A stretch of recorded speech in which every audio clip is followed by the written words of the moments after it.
Hello guys, welcome to the review of 15th match between Kolkata Knight Riders and Lucknow Super Giants.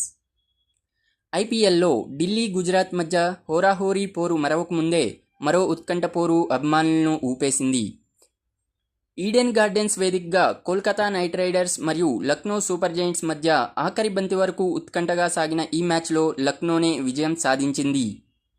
KKR నిర్దేశించిన 182 పరుగుల ఛేదనలో ఒక దశలో 128 పరుగులకు 7 వికెట్లు కోల్పోయి కష్టాల్లో ఉన్న ఎల్ఎస్జీను ముకుల్ చౌదరి అసాధారణంగా పోరాడి ఒంటి చేత్తో గెలిపించాడు. ఆయుష్ బదోని 34 బంతుల్లో 54 పరుగులు చేసి విజయంలో కీలక పాత్ర పోషించాడు. టాస్ ఓడి బ్యాటింగ్కు వచ్చిన కేకేఆర్ నిర్ణీత 20 ఓవర్లలో 4 వికెట్లు కోల్పోయి 181 పరుగులు చేసింది. ఈ సీజన్ ఆరంభం నుంచి నిలకడగా ఆడుతున్న రఘువంశీ 33 బంతుల్లో 45 పరుగులు చేయగా కెప్టెన్ రహానే 24 బంతుల్లో 41 పరుగులు చేసి ఆరంభంలో మెరుపులు మెరిపించారు. చివర్లో కిరణ్ పోవెల్ మరియు కెమెరూన్ గ్రీన్ రాణించడంతో ఆ జట్టు 181 పరుగులు చేయగలిగింది.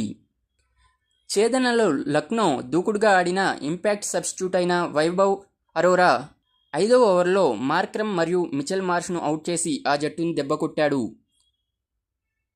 పంత్ మరియు పూరన్ మరొకసారి విఫలమైన ఇంపాక్ట్ ప్లేయర్ ఆయుష్ బదోని పోరాడాడు.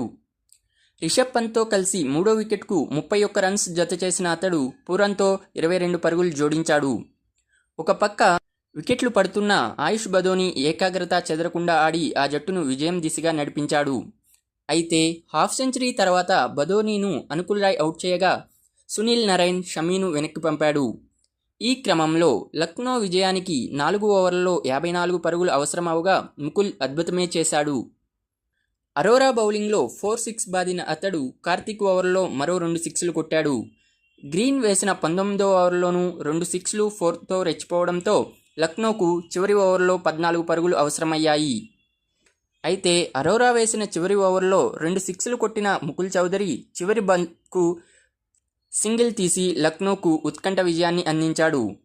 అద్భుత ఇన్నింగ్స్ ఆడిన ముకుల్ చౌదరికి man of the match award లభించింది. Thanks for watching. Please do like and subscribe for more videos.